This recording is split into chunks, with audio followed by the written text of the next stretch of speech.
A very good morning to everyone present here.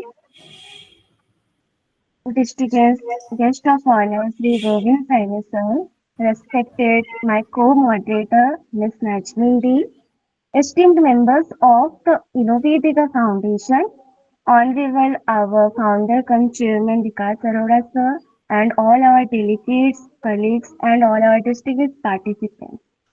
It gives me immense pleasure and honor to welcome you all to this interactive policy dialogue on navigating India's economic crossroads, inflation, growth, and financial stability amid global volatility. So, today India finds itself at a defining moment in its economic journey, a moment of great promise yet profound uncertainty. The global economy is facing a storm of shifting trends, inflationary pressures, rising interest rates, fragile supply chains, and geopolitical realignment. Amid this volatility, India stands as both a beacon of stability and a laboratory of reform. The question before us is not only how to grow, but how to grow wisely, ethically, and sustainably, balancing inflation control, inclusive development, and financial resilience. This interactive section is not designed to be a lecture, but conversation between experts, policymakers, and thinkers. Because policymaking today must evolve from top-down governance to collaborative governance. At Innovatica Foundation, we deeply believe that policies should not just be written in offices, it should be inspired by lived reality, shaped by diverse voices, and guided by ethical values. As we begin today's session, let us remember economic stability is not the end of development, it is the beginning of human dignity. So, now over to the Ms. Nazmin ji to continue. Thank you. Thank you, Ms. Arpita. That was a wonderful introduction. So, today I would like to introduce our panel and our guest of honor. Here we have Mr. Govind Sani, sir, and he is the finance head and consultant of Innovatica Foundation. We also have our chairman, Mr. Vikas Arora, and our esteemed members of the Innovatica team. Have all gathered here to have a very interactive talk about the economic situation right now in India. And since in India, especially, we do not have a particular set of knowledge regarding finances because we do not have a personal CA, or we do not have an idea of what to do with our finances, what is the situation of Indian in a society, the foundation of the wealth, and where to invest, what to do. So we are always confused, and so that is the reason why our chairman Vikas Arora sir, he decided to have a session that could clear all the doubts, and also it would help the wider audience, and it would also be beneficial for us because we would be able to clear our doubts, and we would have a very knowledgeable insight on where to invest, what is the current situation of the financial strategies, or any other things like that. So I think we would have a very wonderful session today, and at the end of the day, we will be packed with a lot of knowledges and about the finances, where to invest rightly, what is the current situation in India, globally, and everywhere around. And so we will begin with an introduction by Mr. Govind sir. And also we will have a session where all of the members will throw up one or two questions on what they want to know. And then we will wrap up the session. Thank you so much. I would hand it over to Mr. Govind sir for introduction.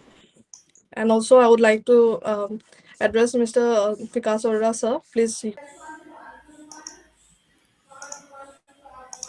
Thank you, Nazminji. Thank you, Arpita. Good morning, everyone. मैं सबसे पहले आप सभी को धन्यवाद देता हूँ जो आपने मुझे इस इंटरेक्टिव पॉलिसी डायलॉग में इनवाइट किया। आज का विषय बहुत सटीक और बहुत अच्छा है। भारत आज ऐसे दौर से गुजर रहा है जहाँ ग्रोथ स्टोरी तो मजबूत है, लेकिन global volatility, price pressure, financial uncertainty लगातार हमारी नीतिगत स्थिरता को ऊपर रख रहे हैं। भारत की अर्थव्यवस्था को समझना अब सिर्फ जीडीपी के आंकड़ों में संभव नहीं है।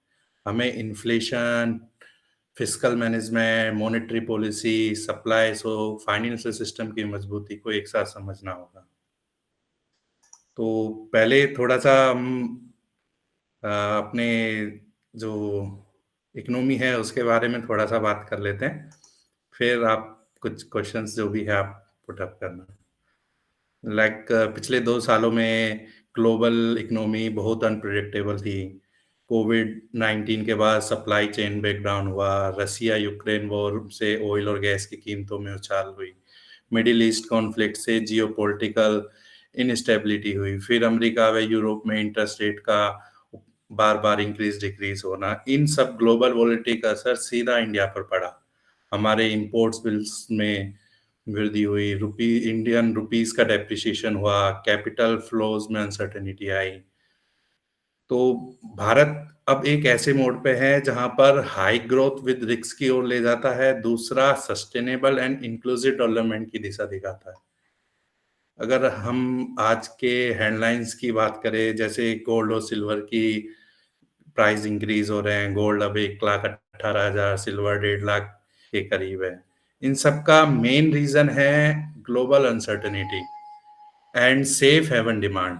जब दुनिया ग्लोबली जियोपॉलिटिकल टेंशन बढ़ती है, जैसे अभी middle east, Russia, Ukraine, US में, तो इन्वेस्टर अपना पैसा है वो एक सेफ जगह लगाने की कोशिश करता है। इसलिए और दूसरा मेन रीजन है यूएस की इंटरेस्ट रेट और डॉलर का मूवमेंट। जब फेडरल रिजर्व रेट बढ़ाता है तो डॉलर मजबूत होता है और गोल्ड गिरता है। लेकिन अभी सब ये एक्सपेक्ट कर रहे हैं कि अमेरिका जो अपनी फेड रेट में कटौती करेगा, यानी कि अपनी जो रेपो रेट है वो रिड्यूस करेगा। इसलिए ग्लोबली गोल्ड की डिमांड बढ़ रही है। तीसरा मेन रीजन है कि हमारा इंडियन रुपीस जो है वो डेप्रिशिएट हो रहा है, जिससे इंपोर्ट ऑफ गोल्ड महंगा होता जा रहा है। चौथा जो रीजन है वो चीन, रूस और इंडिया के जो सेंट्रल्स बैंक है वो अभी अपने आप को डॉलर्स बेस्ड रिजर्व जो रखते थे उसको डाइवर्सिफाई कर रहे हैं। वो अपना फॉरेक्स रिजर्व में गोल्ड का हिस्सा बढ़ा रहे हैं। इससे डिमांड स्ट्रक्चरली बढ़ रही है। तो इसलिए कंज्यूमर्स के लिए कॉइन्स, ज्वेलरी महंगे हो रहे हैं। एसएमईज के लिए जो गोल्ड रॉ मटेरियल के रूप में यूज करते हैं उनके लिए कॉस्ट बढ़ रहे हैं। Import bill, current account deficit, इन सब पर दबाव बढ़ रहा है। भारत को अपनी गोल्ड इंपोर्ट पर निर्भरता घटाकर bullion exchange, recycling ecosystem, digital gold trading को इंस्टीट्यूशनलाइज करना चाहिए। अगर हम मैक्रोज नंबर देखें तो आज की डेट पे सीपीआई इन्फ्लेशन 4.9% और जीडीपी ग्रोथ 7.2% है। सरफेस पे तो सब कुछ अच्छा दिख रहा है कि हाँ, ग्रोथ 7.2% से इंक्रीज हो रही है, इन्फ्लेमेशन भी अंडर कंट्रोल है, लेकिन अभी भी फूड इन्फ्लेशन 8% के आसपास। दाल, चावल, सब्जी, इन सभी की कीमतों में की वॉलेटिलिटी रूरल हाउसहोल्ड को प्रभावित कर रही है। एनर्जी प्राइस वॉल्यूशन, क्लाइमेट शॉक्स भी अनिश्चितताएं बढ़ा रहे हैं। जो हमारी ग्रोथ है वो अभी सर्विस, कंस्ट्रक्शन, डिजिटल सेक्टर में तो तेजी से बढ़ रही है, लेकिन मैन्युफैक्चरिंग और एग्रीकल्चर सेक्टर में अभी बहुत कम है। Private investment, consumption, land recovery पर हम अभी निर्भर हैं। तो इसलिए मैं कहता हूँ India is not yet truly stable, it's policy stabilize, not structurally balance. RBI के सामने अभी इन्फ्लेशन को कंट्रोल करना और ग्रोथ को सस्टेन करना है। आरबीआई का रेपो रेट अभी 6.5% पर है। तो अभी ये मैसेज आ रहा है कि इन्फ्लेशन है जो मैनेजेबल है, लेकिन ईजिंग पॉलिसी तब तक नहीं आएगी जब तक फूड इन्फ्लेशन ड्यूरेबल रूप से नहीं घट जाता। लोन की ईएमआई हाई है, रेपो रेट हाई है, इन्फ्लेशन मॉडरेट है, इसलिए परचेजिंग पावर स्टेबल है। हाई रेट एनवायरनमेंट में बोल्ड यील्ड एट्रैक्टिव है, इक्विटी मार्केट में लिक्विडिटी कंट्रोल है, जिससे स्पेकुलेटिव रिस्क घटा है। लेकिन अब टाइम है कि आरबीआई को अपना स्टांस नेचुरल कर देना चाहिए, ताकि फिस्कल साइड टारगेट स्टिमुलेट दे, खासकर एमएसएमईज, हाउसिंग, रूरल इंफ्रास में। इन्फ्लेशन जो प्रॉब्लम है वो सप्लाई ड्रिवन है, अभी इंडिया में डिमांड ड्रिवन नहीं है, इसलिए इंटरेस्ट रेट से सप्लाई चेन को सुधारा नहीं जा सकता।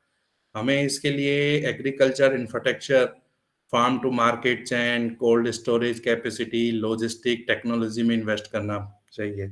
ऑयल इंपोर्ट पे हमारी निर्भरता को घटाना चाहिए। इसके लिए हमें सोलर, विंड, एथेनॉल ब्लीडिंग, इस पर आगे बढ़ना चाहिए। मनरेगा, पीएमजीवाई जैसी योजनाओं को रिवाइव कर रूरल जॉब्स पर फोकस करना चाहिए।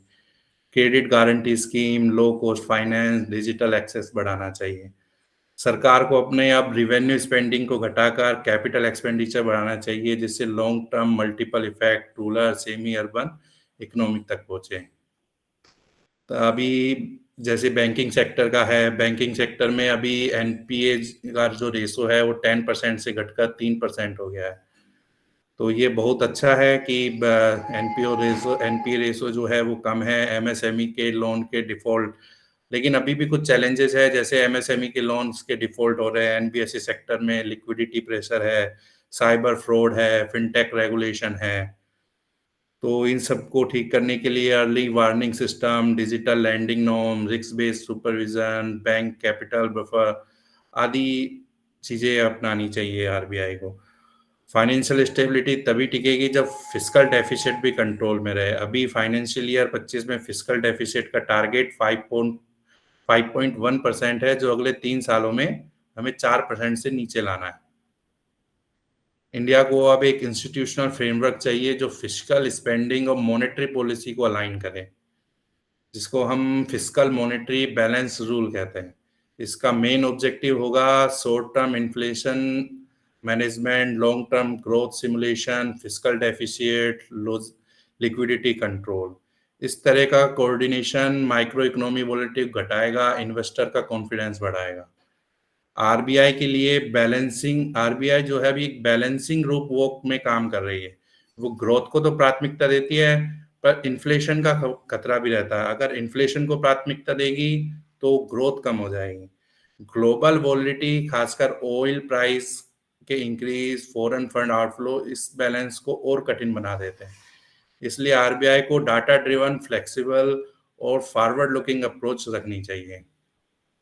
Inflation management, food supply chain Reliance बढ़ाए, एनर्जी डाइवर्सिफिकेशन करे, फिस्कल डेफिसिट को 4% से नीचे लाए, रिवेन्यू डेफिसिट ग्रेजुअली एलिमिनेट करे, बैंकिंग सुपरविजन, एनबीएफसी ओवरसाइट को मजबूत करे, पब्लिक सेक्टर डिसइन्वेस्टमेंट को बढ़ाए, रूरल इकोनॉमी में डिजिटलाइजेशन, स्केल, माइक्रो एंटरप्रेन्योरशिप को बढ़ाए, अर्बन इनोवेशन और ग्रीन इंफ्रास्ट्रक्चर को प्रोत्साहन करें। भारत का लक्ष्य अभी विकसित भारत 2047 है। इस दिशा में हमारी सबसे बड़ी एसेट जो है वो policy stability, demographic dividend, technological transformation है। लेकिन अगर हम लॉन्ग टर्म चैलेंज जैसे inequality, rural disaster, climate vulnerability, skill management को नजरअंदाज करते हैं तो हमारी ग्रोथ स्टोरी को ये कमजोर कर सकते हैं। इसलिए हमें inflation control, fiscal discipline, financial inclusion तीनों के साथ मिलकर आगे बढ़ना होगा। Thank you so much sir, it is very insightful. हम बहुत सीरियस सीखने मिली, क्योंकि यूजुअली न्यूज़ में भी हमें कम ही सीखने को मिलता है फाइनेंसेस के रिलेटेड।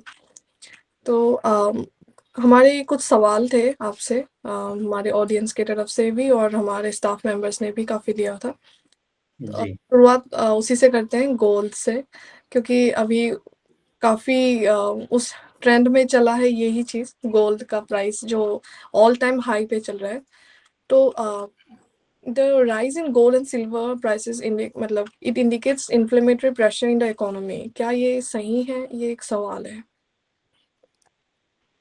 देखो गोल्ड का जो अभी प्राइस जो इंक्रीज हो रहा है वो मेनली जियोपॉलिटिकल ग्लोबल इश्यूज है, उसकी वजह से हो रहा है। और एक हमारा जो इंटरनल जो इंडिया का जो है वो रीजन है, वो हमारा जो रुपीस की वैल्यूएशन है वो गिरती जा रही है। तो गोल्ड में जो अगर इन्वेस्ट करना है, या वो एक सेफ है, हर कोई है ना उसको सेफ मानता है। जब मार्केट में अनसर्टेनिटी या ग्लोबल वोलेटिलिटी होती है, जियोपॉलिटिकल टेंशन, वार, इन्फ्लेशन, करेंसी डेप्रिसिएशन, तो सभी लोग है ना गोल्ड को एक सेफ एसेट मानते हैं और उस पर ट्रस्ट भी करते हैं, इसलिए सभी गोल्ड में इन्वेस्ट कर रहे हैं, इसलिए गोल्ड का प्राइस बढ़ रहा है। सेकंड रीजन, सभी बाकी के जो बैंक कंट्रीज के सेंट्रल बैंक है, चीन का, इंडिया का, रूस का, वो अपना फॉरेक्स रिजर्व को ना बढ़ा के अब गोल्ड रिजर्व को बढ़ाने की कोशिश कर रहे हैं। एक्चुअल में क्या है कि गोल्ड अभी भी है ना डॉलर्स के ऊपर वैल्यूएशन होता है, कि गोल्ड का वैल्यू डॉलर्स में इंटरनेशनल मार्केट में डॉलर के अंदर होता है। अगर डॉलर इंक्रीज होगा तो गोल्ड का प्राइस ऑटोमेटिक इंक्रीज हो जाता है। लेकिन अभी सभी लोग सोच रहे हैं कि हम इसको डॉलर के ऊपर बेस ना करके किसी दूसरी चीज के ऊपर इसका वैल्यूएशन करें, और साथ में फॉरेक्स रिजर्व को ना बढ़ा के गोल्ड रिजर्व बढ़ाएं। तो इन लोगों की सेंट्रल बैंक की तरफ से जो परचेजिंग चल रही है उसकी वजह से भी गोल्ड का प्राइस इंक्रीज हो रहा है। Okay sir. सर और जैसे अभी फॉर एग्जांपल गोल्ड का प्राइस जैसे अभी ऑल टाइम हाई चल रही है, and even after that people are still investing in gold, कि हम कभी सोचते हैं कि प्राइस कम होगा फिर हम खरीदेंगे, उस पर इन्वेस्ट करके रखेंगे, बट अभी ऑल टाइम हाई चल रहा है उसके बाद भी people are investing on gold rather than currency और any other bonds. So my question is, क्या लोगों को करेंसी से ट्रस्ट बिल्कुल ही उठ गया है कि? हाँ, इंडियन करेंसी तो डेप्रिशिएट हो ही रही है, जी तो इसलिए ट्रस्ट भी अच्छा। देखो ये इंडिया के अंदर गोल्ड का प्राइस है ना, अगर जैसे हमारा सबको ये पता है कि हमारी करेंसी डेप्रिशिएट होनी ही होनी है, तो ऑटोमेटिक प्राइस इंक्रीज होगा, चाहे इंटरनेशनल मार्केट में गोल्ड का प्राइस नहीं बढ़ रहा हो। लेकिन अगर मान लीजिए अभी 80 रुपए पे है हमारा इंडियन रुपीज, अभी वो 84 हो जाता है, तो ऑटोमेटिक गोल्ड का प्राइस चाहे जितना भी है, 4 रुपए से इंडिया के लोगों के लिए वो प्राइस बढ़ जाएगा, उनके लिए इम्पोर्ट्स महंगा हो जाएगा। तो एक रीजन ये भी है कि गोल्ड में इन्वेस्ट कर रहे हैं। दूसरा, गोल्ड एक सेफ एसेट है, कि उन जो भी गोल्ड में इन्वेस्ट कर रहा है उनका मेन मोटिव इंटरेस्ट या जैसे शेयर्स में डिविडेंड मिलता है या इंटरेस्ट मिलता है, वो कमाना नहीं है, उनको अपना मेन जो कैपिटल जो है उसको बचा के रखना है। क्योंकि मार्केट में अनसर्टेनिटी है, हो सकता है कि इंटरेस्ट रेट जो फेड कट होने वाला है अभी, जैसे ही वो कट होगा तो गोल्ड के प्राइस और भी बढ़ सकते हैं, मार्केट में स्लो डाउन आ सकता है। तो इस वजह से सभी लोग गोल्ड की तरफ जा रहे हैं ताकि अपने जो कैपिटल है उसको सेव कर सके। तो अभी जिन लोगों ने इन्वेस्ट कर रखा है तो वो तो ठीक है, लेकिन अभी प्राइस बहुत हाई हो चुके हैं, अभी इन्वेस्ट करना सही नहीं है। शॉर्ट टर्म के लिए ठीक है, लॉन्ग टर्म के लिए अभी सही नहीं है। हो सकता है कि प्राइस गिरे, जी अगर रेट बढ़ना जब स्टार्ट होगी तब गोल्ड के प्राइस गिरना स्टार्ट हो जाएंगे। जी। सर अभी जैसे रिसेंट न्यूज़ में अभी जैसे आया था कि चाइना हैज़ यू नो उन्होंने अपने आप को डेवलप्ड कंट्री घोषित कर दिया है, एंड जी जैसे चाइना ने अभी अपने आप को यूएन नेशंस के वहाँ से हटा दिया है कि वो कोई भी सपोर्ट नहीं लेंगे डेवलपिंग कंट्रीज के, और खुद को उन्होंने डेवलप्ड कंट्रीज बोल दिया है। सर अभी जैसे हम लोग रीबिल्ड इंडिया 2047 हम स्टार्ट कर रहे हैं, और देश के कई कई जगहों में गवर्नमेंट की तरफ से, संस्थाओं की तरफ से ये शुरुआत भी हो रही है। How far along are we कि हम खुद को एज अ डेवलपिंग नेशन से हटा के डेवलप नेशन बोल सकें, कि इकोनॉमिकली, फाइनेंशियली, मतलब हर तरफ से, क्योंकि चाइना इज जैसे हम इंडियन चाइना को कंपटीशन मानते हैं, पर चाइना जैसे यूएस का कंपटीशन मानते हैं, कि वो जैसे वो टेक्नोलॉजी में या हर तरफ से वो compete करते हैं यूएस के साथ। तो कहीं ना कहीं ये एक स्टेटमेंट भी है कि इंडिया कब एज अ डेवलप नेशन निकल के आएगी, क्या 2047 तक क्या हम निकल के आ सकते हैं? हाँ, बिल्कुल आ सकते हैं। जिस तरीके से अभी हमारी ग्रोथ चल रही है, अगर ये ग्रोथ मेंटेन रहती है, 7 पॉइंट से प्लस रहती है, प्लस इन्फ्लेशन कंट्रोल रहती है, अंडर 4 रहती है, जी, तो हम 2047 तक डेवलप्ड कंट्री बन सकते हैं। उसके लिए हमें कुछ अपने इंफ्रास्ट्रक्चरल चेंजेस करने पड़ेंगे। रूरल इंफ्रास्ट्रक्चर जो है उसको, उधर जो मेन डिमांड है रूरल के अंदर, वो बढ़ानी पड़ेगी। जी, रूरल इंफ्रास्ट्रक्चर को बढ़ाना पड़ेगा। एग्रीकल्चर मॉडर्नाइजेशन है, एमएसएमईज है, कॉटेज इंडस्ट्री है, एजुकेशन स्किल डेवलपमेंट है, digital and finance inclusion, health and social, इन सब पे हमें इंक्लूसिव ग्रोथ के लिए हमें काम करना पड़ेगा। जी, तब हम 2047 तक डेवलप बन सकते हैं। जी। Thank you so much, sir. I'll hand it over to Arpita. Okay, quiz questions. Thank you. Thank you, Didi. Sir, my question to you is upon the youth and innovation angle, that why is financial literacy important for India's youth today? अच्छा, तो financial literacy क्यों ज़रूरी है? देखो, financial literacy इसलिए ज़रूरी है क्योंकि अ, हर किसी को अब क्या है कि सभी के पास कैपिटल, जैसे-जैसे हमारा इंडिया ग्रोथ कर रहा है, लोगों के पास पैसा है, सबों की इनकम पर कैपिटल बढ़ रही है। तो अगर वो फाइनेंशियल एजुकेशन नहीं लेंगे, तो अपने आप अपने ग्रोथ आगे नहीं कर सकते हैं।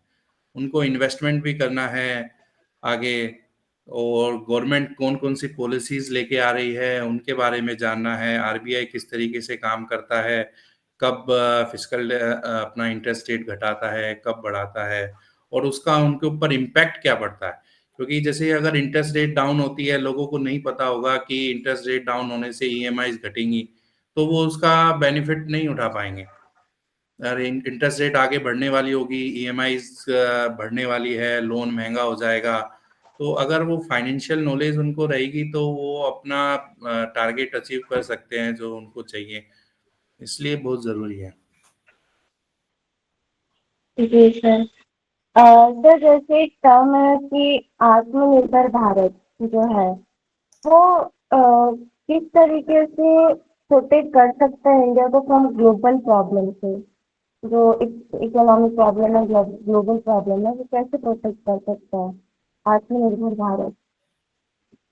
नहीं, ये आत्मनिर्भर भारत का मेन जो मोटिव है वो ये है कि हमारे यहाँ पर एक डिमांड को बढ़ाना, प्लस इंडस्ट्रियल ग्रोथ, जो मैन्युफैक्चरिंग ग्रोथ है उसको, अभी जो इंडिया की इकोनॉमी है वो एग्रीकल्चर पे डिपेंड करती है, बहुत कम है।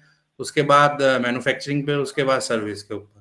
तो अभी आत्मनिर्भर भारत का जो मेन मोटिव यही है कि हमें अपनी इंडस्ट्रियल ग्रोथ को बढ़ाना है। अगर सब कुछ हम यहीं मैन्युफैक्चरिंग करेंगे, तो ये हमारी जो ग्रोथ रेट है वो स्टेबल रहेगी, और हो सकता है आगे और इंक्रीज करे। तो हमें इसलिए आत्मनिर्भर भारत जो है वो बहुत अच्छी स्कीम है, और इंडिया मतलब अपनी जो है गवर्नमेंट इसके ऊपर फोकस कर रही है। तो हमें चाइना जी जैसे सर, को compete भी करना है। बिल्कुल। अ, मेरा तो लास्ट क्वेश्चन आपसे है कि गवर्नमेंट पॉलिसीज बनाती है for the majority of people, तो हम इसे कैसे, मतलब how can we make sure कि जो नीड ऑफ माइनॉरिटीज है, वीकर सेक्शन है, वो प्रोटेक्टेड है? हम कैसे मान सकते हैं? और how can ethical and fair policy making include everyone without slowing down India development? नहीं, गवर्नमेंट जो पॉलिसीज बनाती है वो माइनॉरिटीज को ध्यान में रख के नहीं बनाती है, वो मेजोरिटीज को ध्यान में रख के बनाती है। लेकिन हाँ, लेकिन ये है कि गवर्नमेंट जो भी पॉलिसी बना रही है, उनका माइनॉरिटीज के ऊपर इफेक्ट क्या पड़ रहा है, उसको भी ध्यान में रखा जाता है। लेकिन जो फाइनेंशियल के अंदर जो पॉलिसी है वो सिर्फ मेजोरिटीज को ध्यान में रखकर ही बनाई जाती है। हाँ, माइनॉरिटीज के सेफ गार्ड के लिए हमारा कॉन्स्टिट्यूशन है, आर्टिकल 14 से 30 तक है, जो माइनॉरिटीज का ध्यान रखता है। मॉनेटरी कमीशन है, SC ST कमीशन है, जुडिशरी है, जो माइनॉरिटीज का ध्यान रखती है। लेकिन पॉलिसी जो बनाई जाती है वो मेजोरिटीज के लिए, जैसे इथिकल पॉलिसी बनाई जाती है। डिजिटल इंडिया एक है, जो एक GST रिफॉर्म्स हुए थे, ये मेजोरिटीज के, लेकिन लेकिन एमएसएमई सपोर्ट है, ये स्मॉल ट्रेडर्स के उनके लिए बनाया गया है। तो भारत का एक इंक्लूसिव मॉडल है, सबका साथ सबका विकास। तो इसलिए माइनॉरिटीज को देखकर बनाने की पॉलिसी है नहीं।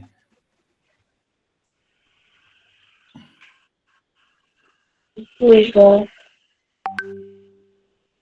तो सर यही है कि मतलब ethical and fair policy making include करती है सभी को इंडिया डेवलपमेंट में। सॉरी,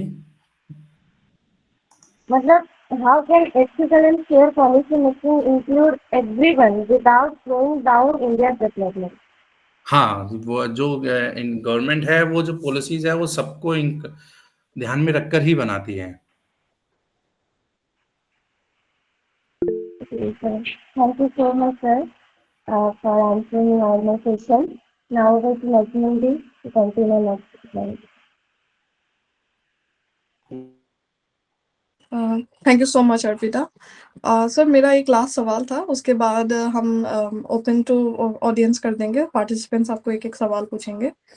सर राइट नाउ जैसे हमारी जो एजुकेशन सिस्टम है, जैसे वहाँ पे काफ़ी गैप्स है। फॉर एग्जांपल अभी अगर हम ऑस्ट्रेलियन या फिर हम कहीं दूसरे जो है एजुकेशन सिस्टम की बात करें, वहाँ पे जो स्कूल्स है वहीं पे मतलब स्कूल्स में ही फाइनेंस और अकाउंटिंग ये सारी चीज़ें सिखाई जाती है एज सब्जेक्ट। और कहीं न कहीं ये चीज़ें हमें इंडिया की जो एजुकेशन सिस्टम है वो हमें मेजर लेनी पड़ती है कॉमर्स में, या तब जाके हमें ये सीखना पड़ता है। जबकि financial should be a very important subject जो स्कूल्स में पहले से ही पढ़ाया जाती चाहिए, क्योंकि हमें फाइनेंशियल से हमेशा डील करना पड़ता है। And because of that I think our 80% I will say कि जो स्टूडेंट्स है या यंगस्टर्स है वो जब एकदम से वो कमाने लगते हैं, they don't know what to do, how to handle their finances, EMIs के स्कीम्स में भर जाते हैं, गोल गोल जैसे उसी में फंस के रह जाते हैं। और काफ़ी ऐसी चीज़ें हैं कि हमें इन्वेस्ट करने को नहीं मिला। जैसे हमारे पेरेंट्स थे हमारे, फिर भी वो कहीं ना कहीं इन्वेस्ट कर लेते थे चीज़ों में, बट आई थिंक कहीं ना कहीं एक गैप हो जाता है कि हम वो इन्वेस्ट नहीं कर पाते हैं उस चीज़ों में। तो क्या हमारे एजुकेशन सिस्टम रिफॉर्म करने की ज़रूरत है कि हमें जो अकाउंटिंग है फाइनेंस से वो स्कूल्स में ही सिखाया जाए, जब 10th पास करे तो एटलीस्ट वो इतना मैच्योर हो कि वो घर के साथ साथ थोड़े खुद के फाइनेंसेस भी हैंडल कर पाए, उसको पता हो कि एग्जैक्टली कहाँ सेव करना है, कहाँ पे कैसे इन्वेस्ट करना है, और क्या कैसे फाइनेंशियल डिसीजंस लेने चाहिए। तो हाँ, हमें हमारा एजुकेशन सिस्टम चेंज होना चाहिए, और शायद हमारे पॉलिसी मेकर्स इस पे ध्यान भी दे रहे हैं। उन्होंने जो नई एजुकेशन पॉलिसी बनाई है उसके अंदर ये सब इंक्लूड है। और सेंट्रल से तो वो पास हो चुकी है, लेकिन अभी स्टेट वाइज है, स्टेट गवर्नमेंट उसको इंक्लूड करने के लिए तैयार नहीं है। उसके अंदर बहुत सी चीजें हैं कि आपका स्किल डेवलपमेंट, एक आपका एक सब्जेक्ट रहेगा स्किल डेवलपमेंट का, चाहे आप जो भी उसको ऑप्शन चूज करें, वो 10th से पहले शायद 8th क्लास में ही स्टार्ट हो जाएगा। तो वो आपका स्किल डेवलपमेंट होगा। फाइनेंशियल्स का है, वो भी शायद 8th क्लास में स्टार्ट हो जाएगा। गवर्नमेंट तो पॉलिसीज बना रही है, लेकिन अभी कुछ किसी की तरफ से, जैसे स्टेट गवर्नमेंट की तरफ से, या हो सकता है कि अभी एप्लीकेबिलिटी इशू वो नहीं कर पा रहे हैं। लेकिन आने वाले टाइम में ये सब चेंजेस होंगे, और ये बहुत जरूरी भी है चेंजेस करना। Thank you so much sir. The it is open to the audience, please आप लोग एक एक करके सवाल पूछ सकते हैं। हाँ, गोविंद गोविंद जी, थैंक यू।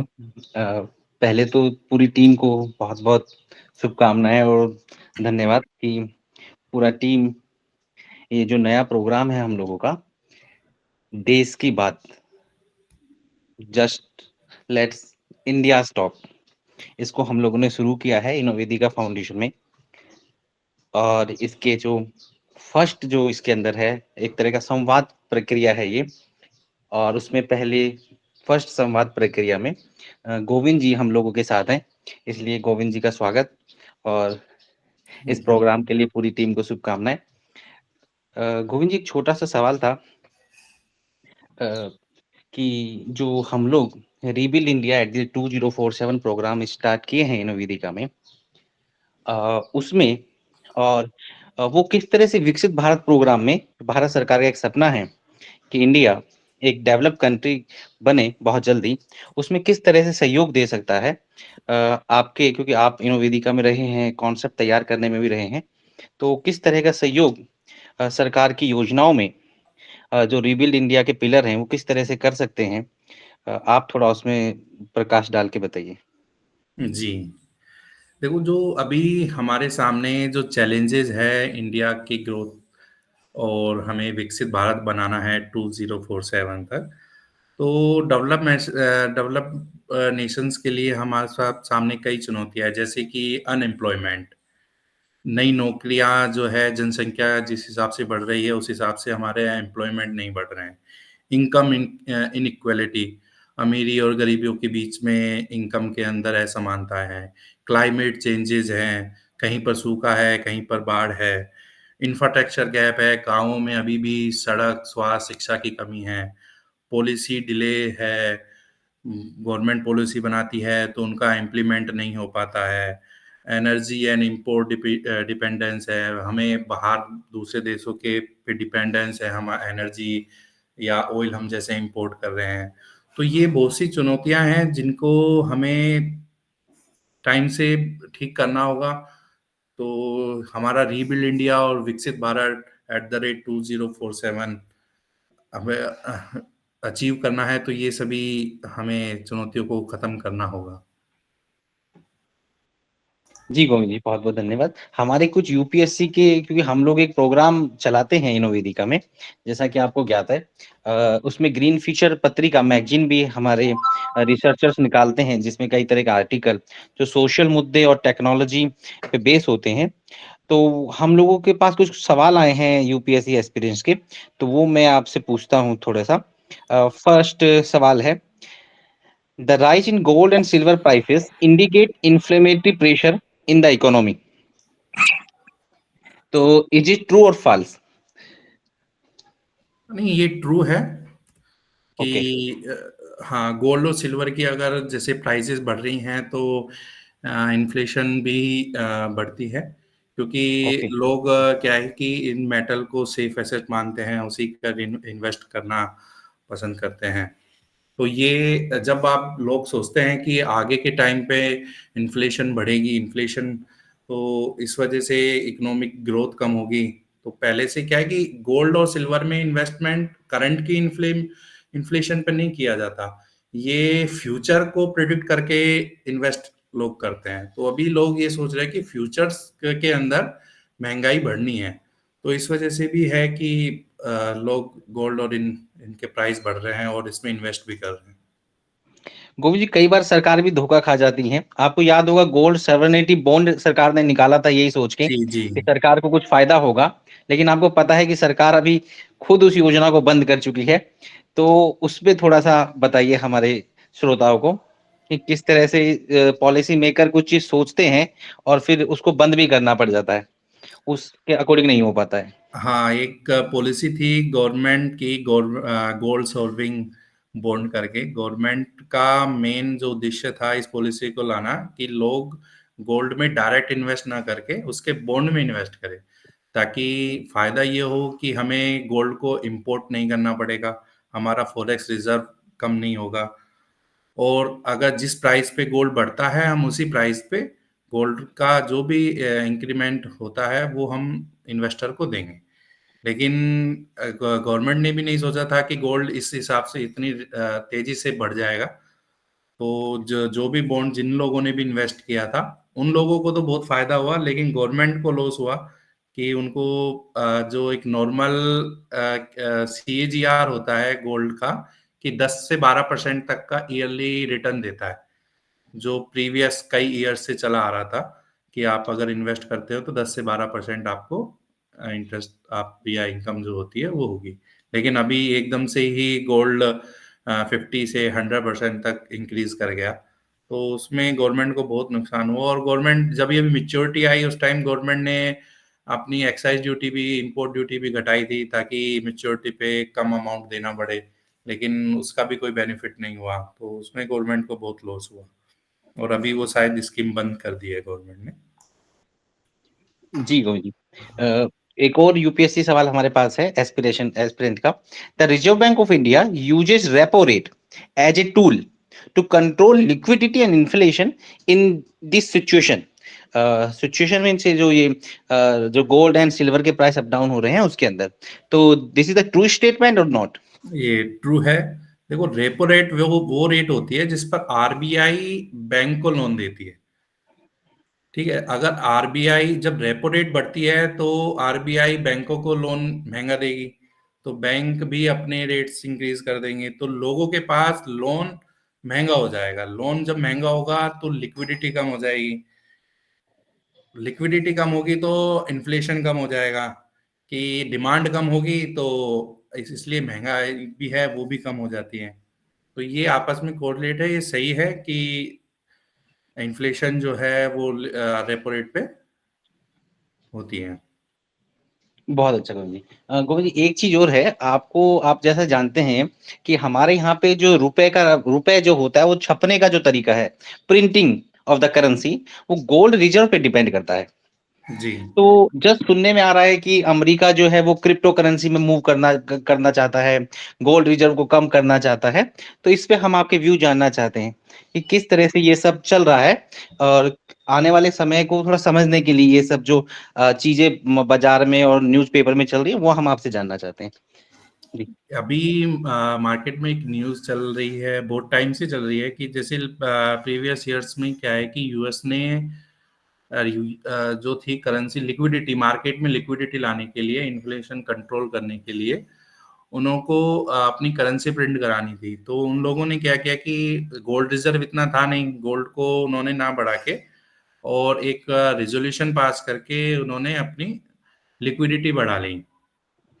तो अभी गोल्ड के प्राइस इतने इंक्रीज हो गए हैं कि उनको गोल्ड में इन्वेस्ट वो कर नहीं सकते। साथ में ही एक क्या है कि ट्रेजरी बॉन्ड और होते हैं, जो क्या होता है कि गवर्नमेंट को अगर पैसा चाहिए होता है तो वो अपना एक बॉन्ड इशू करते हैं जिसपे लोगों से या दूसरी कंट्रीज से वो अमाउंट बोरो करते हैं, और उसका इंटरेस्ट जो है वो उनको चुकाना पड़ता है।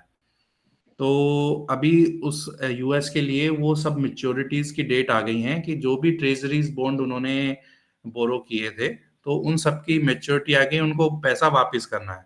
अभी लोग क्या कर रहे हैं कि उनको वो कहते हैं कि हमें डॉलर्स के अंदर पैसा नहीं चाहिए, हमें सिर्फ गोल्ड के अंदर पैसा चाहिए। तो यूएस चाहता है कि लोग गोल्ड और डॉलर को छोड़ के एक नई करेंसी के ऊपर आ जाए, ताकि हम उसका रीपेमेंट उसमें कर दें, जो वो है क्रिप्टो करेंसी।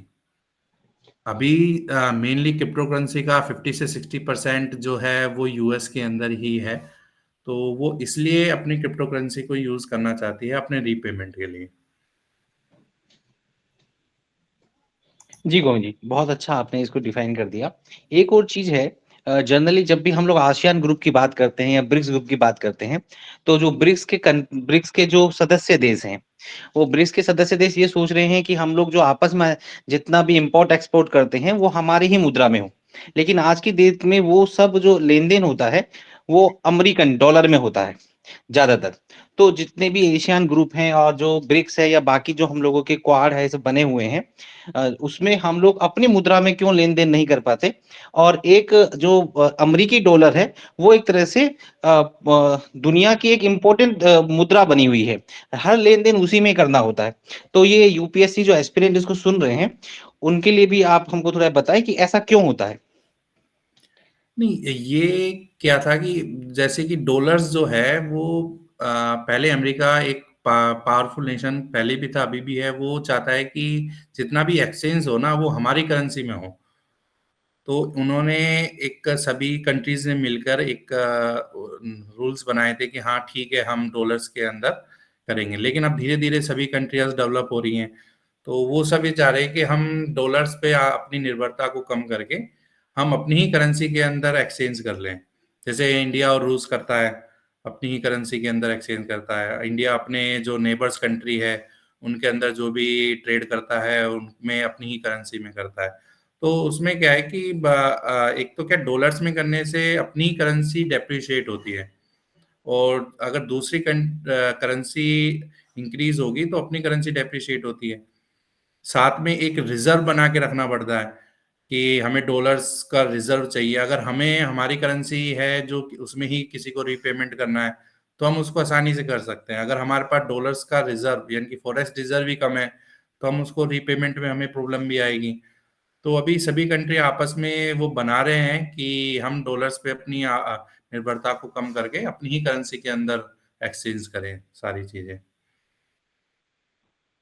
जी गोविंद जी, एक और एक्सपीरियंस का हमारे पास क्वेश्चन आया है। The fiscal management and budget responsibility act FMBR जो पार्लियामेंट में ने पास किया हुआ है rule aim to maintain the fiscal discipline and reduce the revenue deficit, how it works? तो फिस्कल जो पॉलिसी होती है ना उसका मेन ऑब्जेक्ट होता है एक्सपेंडिचर और जो रिवेन्यू होती है उनमें संतुलन बनाए रखना। अगर गवर्नमेंट खर्चा ज़्यादा करेगी तो फिस्कल डेफिसिट बढ़ेगा, फिस्कल डेफिसिट बढ़ेगा तो इन्फ्लेशन बढ़ जाएगी। तो ये जो हमने बनाया है fiscal management and budget responsibility rules, तो इसमें क्या होता है कि हमें रिवेन्यू डेफिसिट जो होते हैं उनको कम करना होगा। सरकार जो गैर जरूरी सब्सिडीज है खर्चों को कम करती है, टैक्स में रिफॉर्म्स करती है, अधिक से ज़्यादा रिवेन्यू जुटाकर डेफिसिट को कम करने की कोशिश करती है, कैपिटल इस पर एक्सपेंडिचर बढ़ाती है, इंफ्रास्ट्रक्चर के अंदर निवेश करती है ताकि ग्रोथ और एम्प्लॉयमेंट बढ़े। तो फिस्कल डिसिप्लिन से इन्फ्लेशन पर काबू पाया जा सकता है और इकोनॉमी स्टेबल रह सकती है। तो इसका मेन मोटिव यही है। जी, एक और अच्छा सवाल है, एक बच्चे का सवाल था हमसे कि जब पैसा छापने की बात भारत सरकार के पास है तो छाप के सबको गरीब लोगों को दे क्यों नहीं देती है? ये तो बड़ा आसान काम है कि छाप दे और लोगों तक पहुंचा दे, तो ये तो बहुत इजी है, क्यों इतना मेहनत करवाती है गरीब लोगों से और BPL और APL और ये सब? तो ये थोड़ा बताइए कि भारत सरकार पैसे छाप के दे क्यों नहीं देती है? बहुत सिंपल। हर जो करेंसी होती है ना उसकी एक अपनी इंट्रिंसिक वैल्यू होती है। तो जो वैल्यू जो होती है वो अभी गोल्ड के ऊपर ही डिपेंड करती है।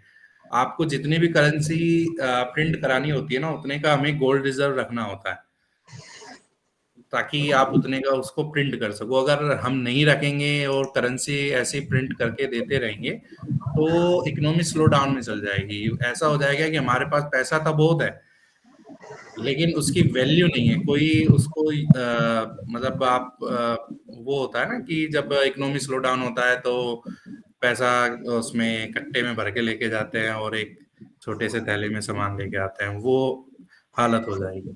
तो इस सबको कंट्रोल करने के लिए RBI की पॉलिसीज है, फिस्कल पॉलिसीज है ताकि RBI इसको ऐसे प्रिंट नहीं कर सके। और हमारे इंडिया के अंदर पॉलिसीज है ना ये दोनों मिलकर बनाते हैं, RBI और गवर्नमेंट।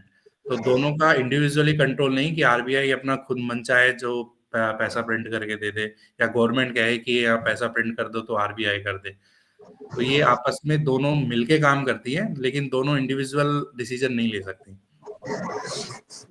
ओके, एक इसी इसी इसी तरह के एक बच्चे थे, उन्होंने मुझसे इसी पे एक काउंटर क्वेश्चन कर दिया। मुझसे बोला कि पहले तो जो आप हमको 1 रुपए देते थे, उस धातु उस मेटल की कीमत बाजार में 1 रुपए होती थी, चाहे RBI ले या नहीं ले। लेकिन अभी आप हमें 2000 रुपए का जो नोट देते हैं, उस कागज की कीमत बाजार में 1 रुपए 2 रुपए होती है, लेकिन उसकी वैल्यू आप 2000 बोलते हैं।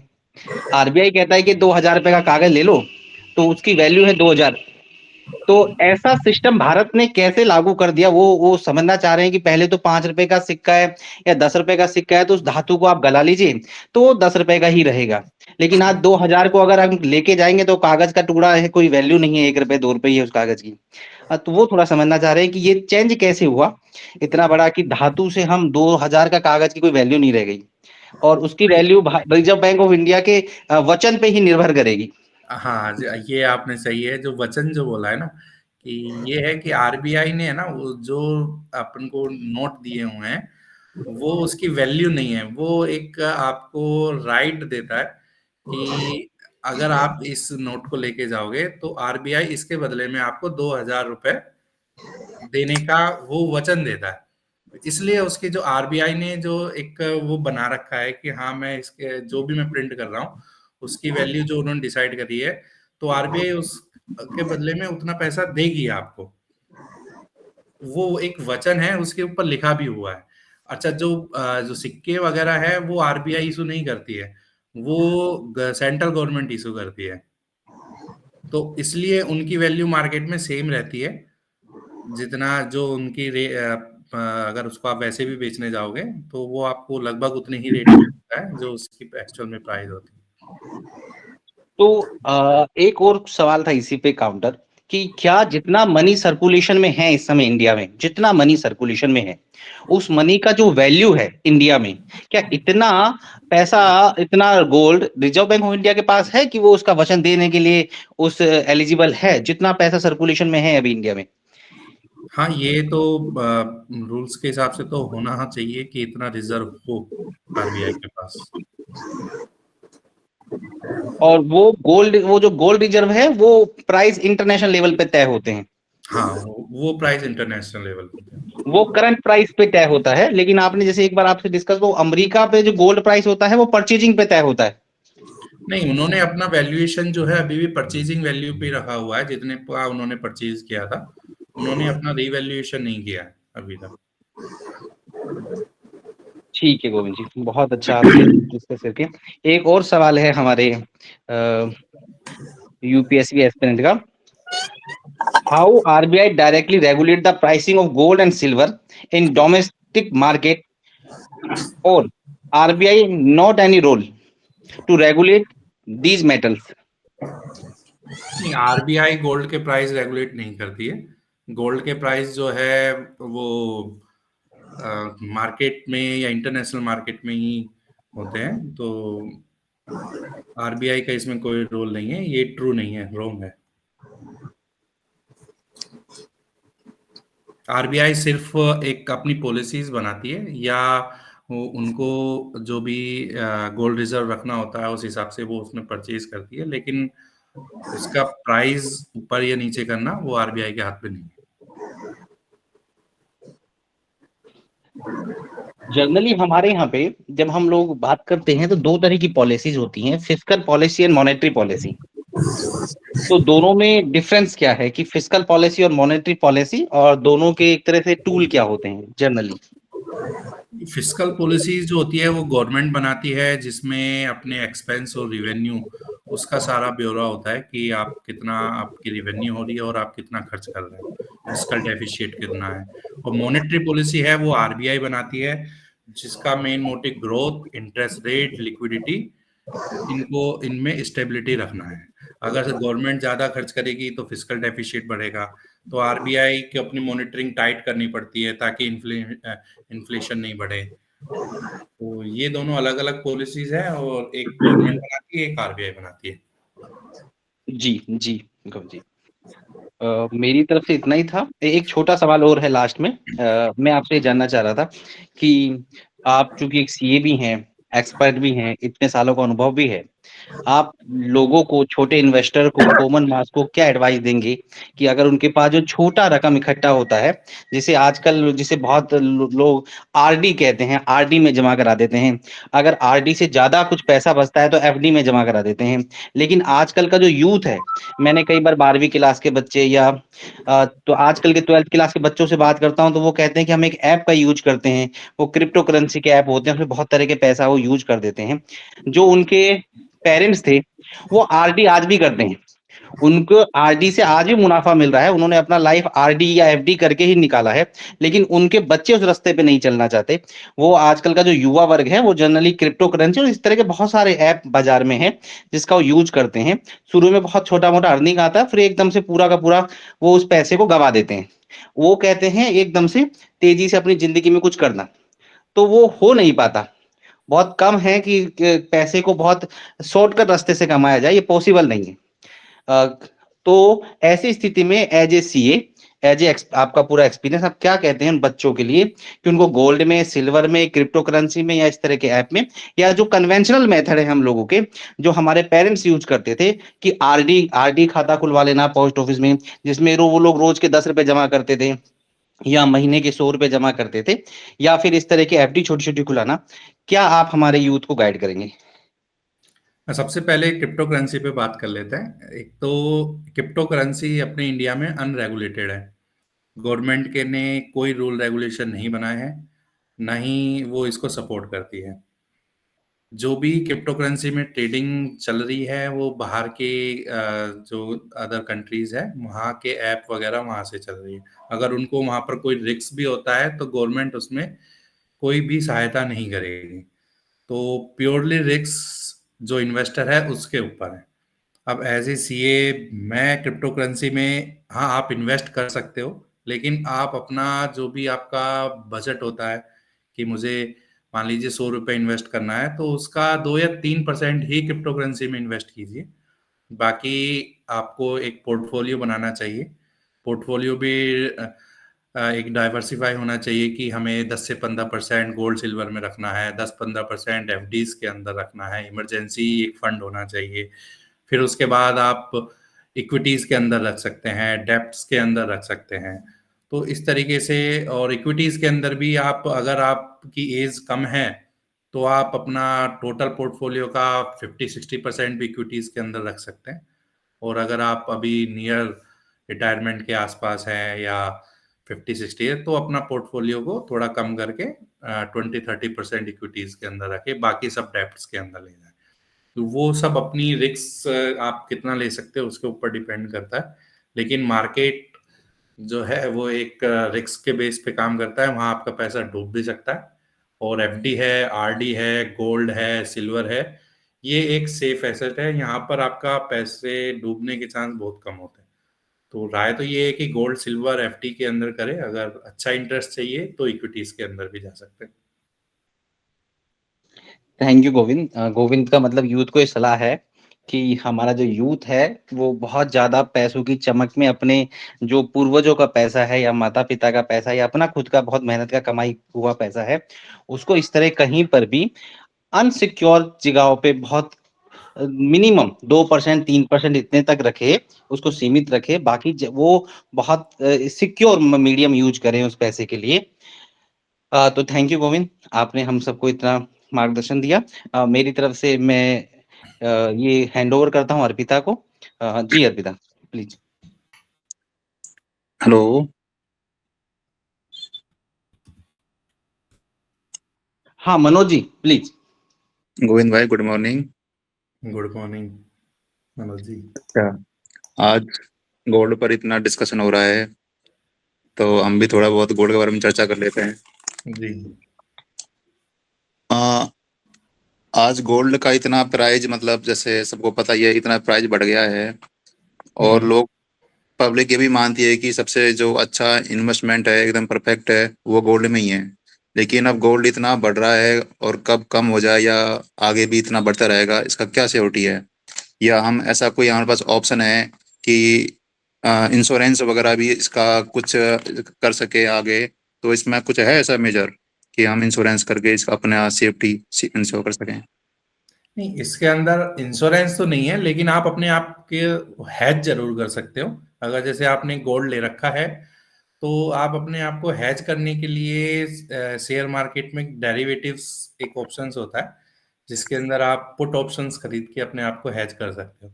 अगर प्राइस नीचे जाता है तो आपको हैज लॉस मतलब? नहीं होगा। हैज मतलब? हैज का मतलब होता है कि जैसे आपने कोई पोजीशन बना रखी है, आपने गोल्ड के अंदर इन्वेस्ट कर रखा है, आज की हम्म। डेट पे आपकी जो कॉस्ट प्राइस है वो 1 लाख के आसपास आ रही है या 1.25 लाख रुपए आ रही है। आप अब रिस्क नहीं लेना चाहते या आपको डर लग रहा है कि मार्केट में गोल्ड का प्राइस नीचे जाएगा, तो आप गोल्ड का एक पुट ऑप्शन खरीद के रख सकते हो। अगर उसके गोल्ड का प्राइस नीचे जाता है तो आपका गोल्ड की वैल्यू तो गिरेगी, लेकिन आपको पुट ऑप्शन से फायदा हो जाएगा। तो आप अपने आप को हैज कर सकते हैं, इसको हैज बोलते हैं, ताकि अगर प्रॉफिट भी होगा तो प्रॉफिट भी नहीं होगा आपको और ना लॉस होगा। और जहां जिस प्राइस पे आपने ले रखा है उस प्राइस पे आपका गोल्ड रहेगा। तो अब क्या हमें, अब वो टाइम आ गया है कि हमें गोल्ड के अलावा कोई और ऑप्शन पर हाँ, विचार करना चाहिए? नहीं, अभी जैसे अगर आपके पास पोजीशन है गोल्ड में तो मैं तो यही राय दूंगा, या तो आप अपने आप को हैज कर लीजिए या प्रॉफिट बुक कीजिए।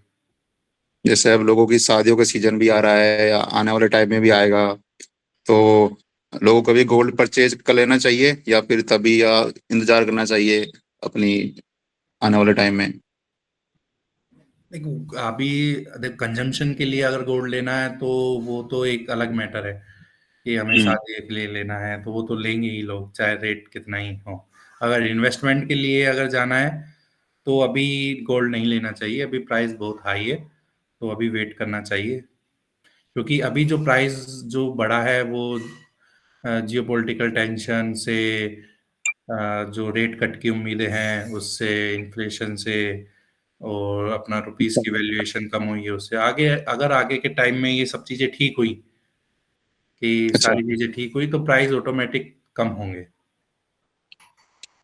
इसमें गोल्ड की प्राइस में ज्यादा होने कम होने का इसमें सेबी का कुछ रोल है क्या, या नहीं आगे कम होने में? नहीं, गोल्ड एक कमोडिटी है और ये मेनली डिमांड और सप्लाई के ऊपर ही चलती है।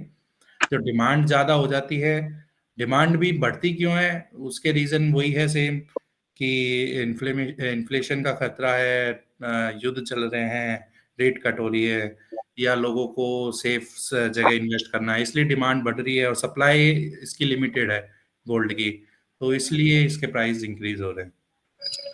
अच्छा, आजकल एक टर्म बहुत ज्यादा यूज हो रहा है, गोल्ड ईटीएफ, आपने भी सुना होगा। हम्म। तो ये थोड़ा एक्सप्लेन करिए हमें, क्या होता है ये, इसमें कैसे इन्वेस्टमेंट कर सकते हैं? ईटीएफ का मतलब होता है एक्सचेंज ट्रेडेड फंड। तो हम्म। ये होता है कि आप गोल्ड ना लेके एक फंड होता है और उसका फंड मैनेजर ये कहता है कि आप डायरेक्ट गोल्ड में इन्वेस्ट ना करके आप हमें पैसा दीजिए, हम गोल्ड के अंदर इन्वेस्ट करेंगे और जो भी अमाउंट ऊपर या नीचे होगा उसका सेटलमेंट हो जाएगा। बस। तो हाँ, बस इतना सा है, आप डायरेक्ट इन्वेस्ट ना करके एक फंड मैनेजर को पैसा दे देते जैसे म्यूचुअल फंड होता है ऐसे हाँ ही। हाँ हाँ।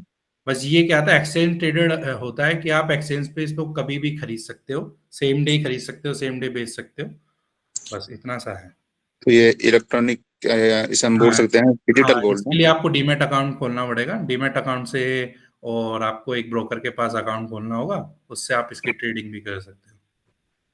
अच्छा, ठीक है। ठीक है विकास। ठीक है, thank you Govind sir. Thank you.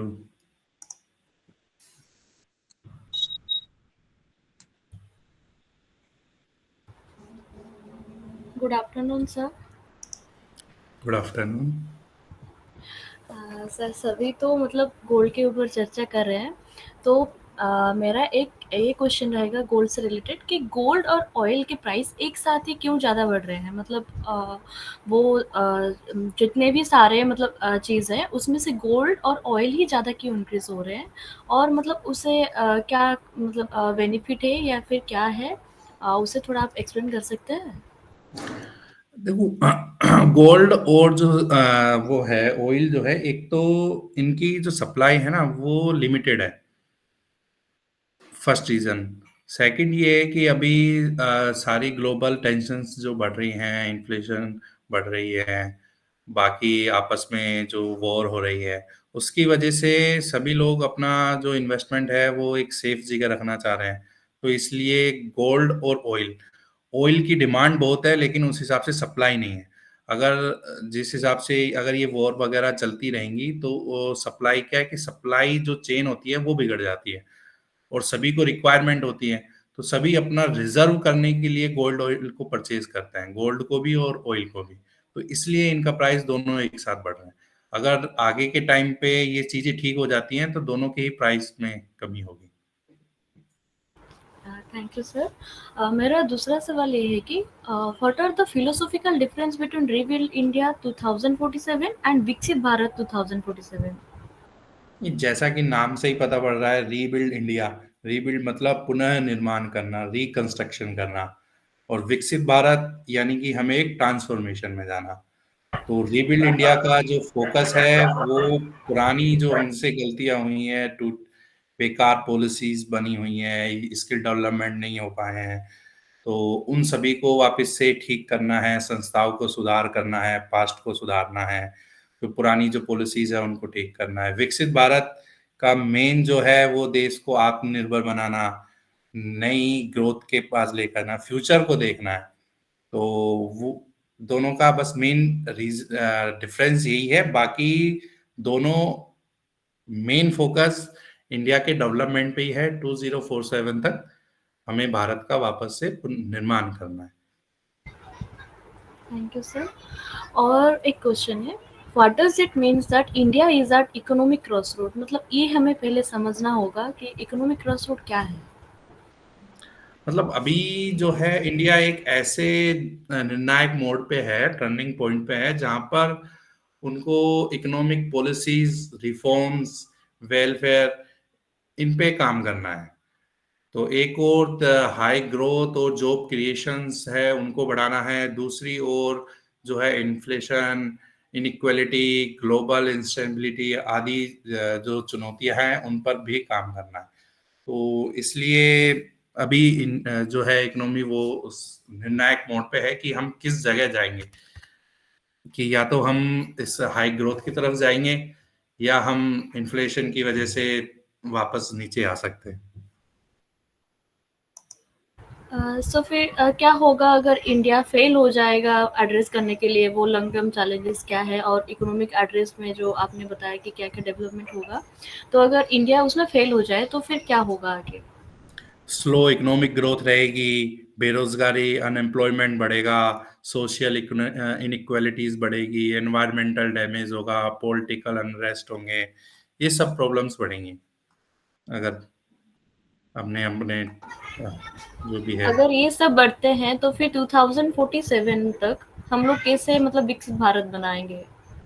नहीं, हमें यही तो चुनौतियां हैं जिन पे हमें आगे काम करना है। इसीलिए तो रीबिल्ड इंडिया प्रोग्राम और विकसित भारत जैसे प्रोग्राम चला रहे हैं, ताकि हम नई पॉलिसीज, नया रिकंस्ट्रक्शन कर सके और हम अपने गोल को अचीव करें। Thank you sir. और एक आखिरी क्वेश्चन है, मतलब कैसे इंडिया बोथ रूरल और अर्बन एरिया को एक साथ लेकर मतलब आगे ग्रोथ कर सकता है, ग्रोथ करेगा? मतलब कैसे हमारे जो पॉलिसीज है रिबिल्ड इंडिया और विकसित भारत, उसमें हम कैसे मतलब एक साथ ही रूरल और अर्बन दोनों को जोड़ सकते हैं? देखो, इंक्लूसिव ग्रोथ का मतलब ये है कि हमें हर वर्ग, हर सेक्शन और हर रीजन को एक साथ लेके चले, जिसके अंदर रूरल इंफ्रास्ट्रक्चर, ग्रामीण क्षेत्रों में सड़कें, बिजली, पानी, एग्रीकल्चर मॉडर्नाइजेशन, वहाँ पर किसानों को नई नई तकनीकें बताना, स्टोरेज की, लॉजिस्टिक फैसिलिटी है वो सब इंक्रीज करना, एमएसएमईज को बढ़ावा देना, कॉटेज इंडस्ट्रियों को बढ़ावा देना, एजुकेशन, स्किल डेवलपमेंट, ये सभी दोनों चीज़ें इंक्लूसिव ही हमें रूरल के लिए भी और अर्बन के लिए भी। अभी क्या है कि सभी अर्बन के अंदर तो हमें सारी चीज़ें देखने को मिल जाती है, लेकिन रूरल एरिया के अंदर ये चीज़ें नहीं मिल रही हैं। तो भी हमें इंक्लूसिव ग्रोथ के लिए काम करना पड़ेगा। रूरल एरिया को भी हमें साथ में लेके चलना पड़ेगा।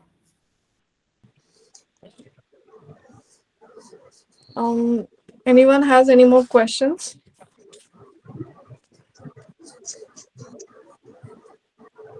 I I think सबको फाइनेंसेस के रिलेटेड सारे डाउट्स क्लियर हो चुके हैं, और इसके बाद शायद सारे ही एक अच्छा सा डिसीजन लेंगे और फाइनेंशियली इन्वेस्ट करेंगे। एंड अगर फिर भी कोई डाउट्स होते ही है, फिर हमारे सर जो है हमेशा अवेलेबल होते ही हैं for any doubts and queries. तो I thank you so much sir, it was a very wonderful session, और हमें इतनी चीज़ें आज जानने को मिली जो कि यूजुअली हमें मीडिया से भी नहीं मिलती या न्यूज़ से भी नहीं मिल रही है, because so many things are going on अभी फिलहाल। एंड उस सारी चीज़ें कंपाइल्ड एक ही सेशन में, हमें कम्प्लीटली एक ही सेशन में सारे ही नॉलेज, सारे इंफॉर्मेशन, सब कुछ ही मिल गया है। And thank you so much everyone for being here with us today, कि आप लोग सब आए और मिलके इस सेशन को सक्सेसफुली हम इम्प्लीमेंट कर पाए हैं। Thank you so much sir कि आपने इतने अच्छे से सबके जो क्वेरीज है, आई अंडरस्टैंड कि इतने सारे चीजें थे, फिर भी आपने बहुत ही अच्छे से सारे सबके क्वेरीज का आंसर किया, और सारे ही जितने भी सबके इनपुट्स थे उसको टैकल भी किया आपने। तो एंड इन शॉर्ट मोमेंट भी ऐसे कुछ क्वेश्चंस थे जो आपका प्रिपेयर्ड भी नहीं थे शायद, तो उसके रिलेटेड भी आपने काफी अच्छे से सर हैंडल किया। Thank you so much sir.